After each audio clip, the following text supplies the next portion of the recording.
It's very real. That's the one that I keep getting, which to me is a really great thing to hear. I think what they mean is just that, as humans, we all have struggles and flaws, and this film is not afraid to show them, specifically in my character. He makes some mistakes for sure, and I love Christian film and have been impacted by Christian film, but I do think a lot of times it's kind of squeaky clean, and unrealistically so sometimes. This film set out from the beginning to be real, and I hope and think that they've achieved that.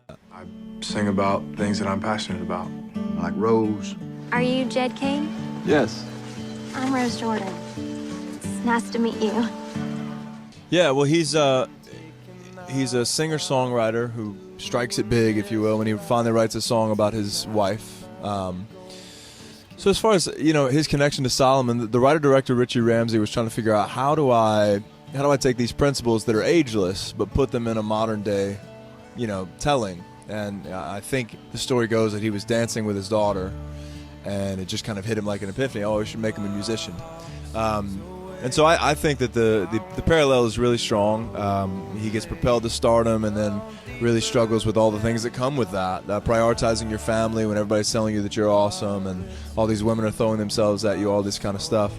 And Solomon dealt with that. I mean, he was the king, and no one was going to tell him no, and he could do anything he wanted. And so that's what happened. He did anything he wanted.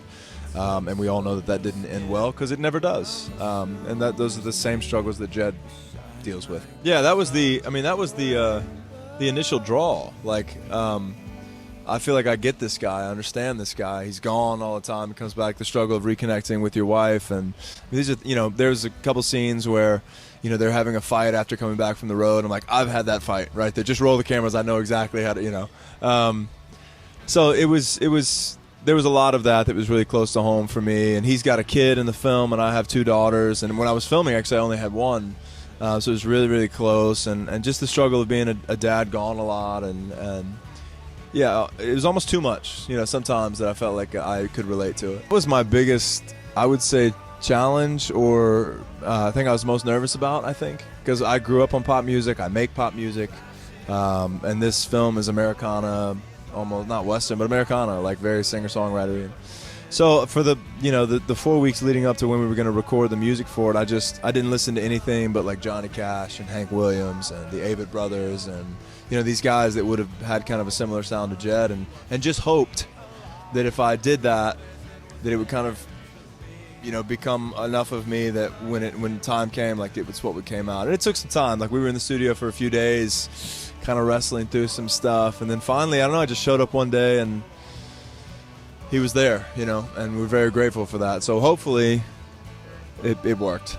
We'll see. I guess the audiences will decide. But it was quite the journey. Well, I love acting, and film has always been the medium that moves me the most. I genuinely feel like it's the most powerful medium to affect change, period. And acting has been a passion of mine for a long time, and I've never been ashamed of that, and the guys know that. And Anthem Lights it's such a really cool place where we're able to do kind of whatever we want, and we put out content when we want, those kinds of things. And so for us, we're very flexible in that way, and we're so excited for each other, in anything that's going on.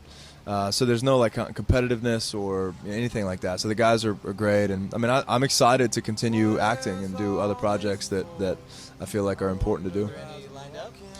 No, not right now. I mean, they've got me pretty busy getting ready for this, for this thing. So we'll just kind of see what happens. Yeah, I think from the beginning, the music aspect of this film kind of set it apart, made it unique. And so we wanted to find ways to, how do we kind of amp that up and really tap into that. And certainly playing some of these festivals and going on tour, those kinds of things were very unique ways to do. I've never heard of anything like that, from a film.